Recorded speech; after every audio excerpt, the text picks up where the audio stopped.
Got our one and only 4 o'clock game. We got Rutgers, who's 4-0, traveling to Nebraska, who's 4-1. Nebraska favored by 6.5 on FS1. Ethan Kaliak-Manis has gone 59-96, and for 761 yards, 7 touchdowns, 1 interception.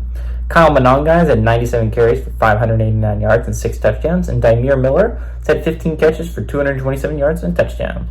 Dylan Raiola for Nebraska has gone 100-142, thrown for 1,224 yards, 9 touchdowns, 2 interceptions. Dante Dowdle has had 60 carries for 277 yards and 4 touchdowns. And Isaiah Nair has had 17 catches for 291 yards and 4 touchdowns. Nebraska is 6-0 against Rutgers all time. Obviously, the last 6 games have gone to Nebraska from 1920 to 2022. Nebraska is 2-0 in one-possession games and 2-0 when it's played at Nebraska. This is a really interesting game. I think Rutgers should be ranked. I understand reasons why they're not, but I think it's hard, at least in my view, to think that Illinois, as great as Illinois has played, like a phenomenal team, they played really well, but they were a top 25 team last week, barely top 25, and they lost.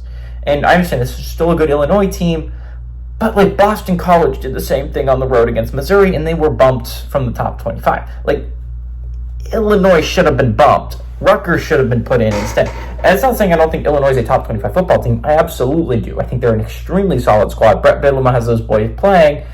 Their defense actually is really, really good. But like Rutgers is 4-0. They're a solid 4-0 football team. And I think at this point in the season, it's hard for me to look at a Power 4 squad that is undefeated and be like, they don't deserve to be a top 25 football team. And I understand reasons why teams like Duke and Pitt aren't ranked, but Rutgers has looked ridiculously good. They have played some really solid opponents. Virginia Tech gave Miami a game last weekend.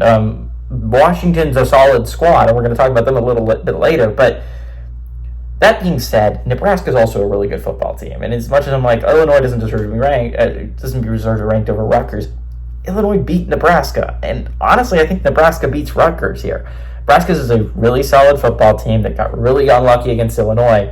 I wish Rutgers was top 25 because I think Nebraska could probably end their streak here. They have not beaten a top 25 team in a long, long time. But Nebraska is good. They are really good. I think a lot of people forgot about them ever since their one loss. But one loss is not going to eliminate you from playoff contention. They are still very much in this playoff picture. I mean, to be fair, a lot of teams are still in this playoff picture. But one loss is not going to keep you out. Nebraska is a good football team. I think both these teams are good football teams, in all honesty.